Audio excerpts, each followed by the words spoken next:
नमस्कार मंडळी. मी निलिमा पटवर्धन आणि आपण सध्या हा ऑगस्ट महिना जो आहे ह्याच्यामध्ये खूप सगळे सण उत्सव तर साजरे करणारच आहोत. पण आजचा दिवस जो आहे ना, 7 ऑगस्ट, हा राष्ट्रीय हातमाग दिन किंवा नॅशनल हँडलूम डे म्हणून साजरा केला जातो. भारतातील हातमाग विणकरांचा सन्मान करण्यासाठी आणि हातमाग उद्योगाचं महत्त्व अधोरेखित करण्यासाठी भारत सरकारनं 2000 पासून हा दिवस सुरू केला आहे. तर थोडासा याचा इतिहास बघूया. तर 7 ऑगस्ट 1905 रोजी स्वदेशी आंदोलनाची सुरुवात झाली होती. या आंदोलनाचा उद्देश देशी वस्तूंचा वापर वाढवणं आणि परदेशी वस्तूंवर अवलंबित्व कमी करणं हा होता. त्या ऐतिहासिक घटनेच्या स्मरणार्थ 7 ऑगस्ट हा दिवस राष्ट्रीय हातमाग दिन म्हणून निवडण्यात आला. हातमाग उद्योगाचं महत्त्व खूप आहे. यामुळे भारताच्या समृद्ध सांस्कृतिक वारशाचं ते प्रतीक आहे. लाखो विणकर आणि कारागिरांना यामुळे रोजगार मिळतो. ग्रामीण निमशहरी भागातील अर्थव्यवस्थेला बळकटी येते. पर्यावरणपूरक आणि शाश्वत उत्पादन पद्धतींना त्याच्यामुळे प्रोत्साहन मिळतं आणि भारतीय पारंपरिक कला आणि हस्तकौशल्य जपण्यास मदत होते. तर राष्ट्रीय हातमाग दिनाचं उद्दिष्ट काय? कशासाठी हा आपण साजरा करायचा? तर हातमाग विणकरांचा सन्मान करण्याचा हे एक मनात आहे. दुसरं, हातमाग उत्पादनांच्या वापराबाबत जनजागृती करायची. त्यांचं म्हणजे विणकरांचं उत्पन्न वाढवण्यास मदत करायची आणि भारतीय वस्त्र उद्योगातील पारंपरिक कौशल्य जतन करून ठेवायचं. खूप महत्त्वाच्या गोष्टी आहेत ह्या. राष्ट्रीय हातमाग दिन हा केवळ एक उत्सव नसून भारताच्या समृद्ध वस्त्र परंपरेचा गौरव आहे. या दिवशी आपण हातमाग उत्पादनं खरेदी करून आणि वापरून आपल्या विणकरांना प्रोत्साहन देऊ शकतो.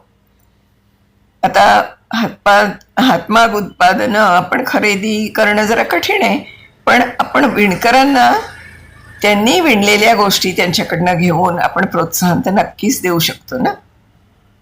त्यामुळे वोकल फॉर लोकल हे जे मोदीजींनी आजकाल नवीन सुरू केलं आहे तसं आणि स्वदेशी या संकल्पनांनाही बळ मिळतं. भारतातील प्रत्येक राज्याची हातमाग परंपरा, विणकामाची पद्धत आणि नक्षी वेगळी आहे. तर काही प्रमुख राज्यांची वैशिष्ट्य पुढील प्रमाणे. तर उत्तर प्रदेश बनारसी साडी, रेशीम जरीचं काम. महाराष्ट्र पैठणी, मोर, कमळ, शुद्ध रेशीम आणि जरी. गुजरातची पटोला खूप प्रसिद्ध आहे. डबल इकत तंत्र, दोन्ही बाजूंनी सारखी नक्षी असते. तसंच तमिळनाडूमध्ये कांजीवरम साडी तिथली फार प्रसिद्ध आहे. तेलंगणा तिथलं पोचमपल्ली इकत खूप प्रसिद्ध आहे. ओडिशामधलं संबलपुरी जे वस्त्र असतं ते खूप महत्त्वाचं असतं. मध्य प्रदेशातल्या चंदेरी साड्या अगदी खूप हलक्या, पारदर्शक कापड असतं, आकर्षक काठ असतात, ते आता आपल्या सगळ्यांना माहितीच आहेत. आणि पश्चिम बंगालचं बालुचरी, जामदानी असं असतं आणि पौराणिक कथांवरील नक्षीकाम अतिशय सूक्ष्म विणकाम असतं.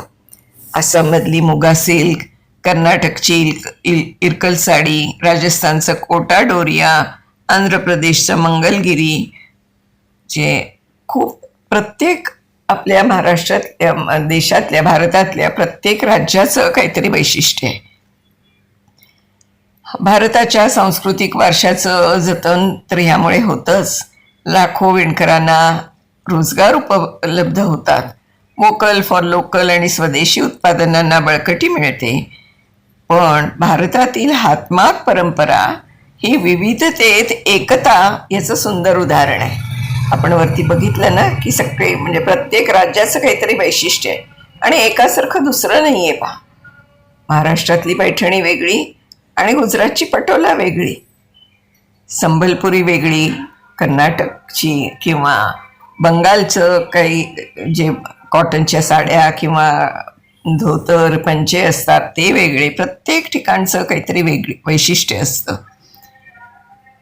तर प्रत्येक राज्यातील हातमाग उत्पादनं या त्या प्रदेशाच्या संस्कृती, इतिहास आणि कला कौशल्याची ओळख करून देतात असं मला वाटतं. तर आजचा दिवस आपण स्वतः विणायचं जरी आपल्याला नसेल जमत तरी देखील काहीतरी आपण हाताने विणलेलं, हाताने काम केलेलं सामान घेऊन आजचा दिवस आपण नक्की साजरा करू शकू. माझी खात्री आहे तुम्हाला सगळ्यांना ही माहिती आवडली असेलच आणि तुम्ही त्या दृष्टीने विचारही कराल. धन्यवाद.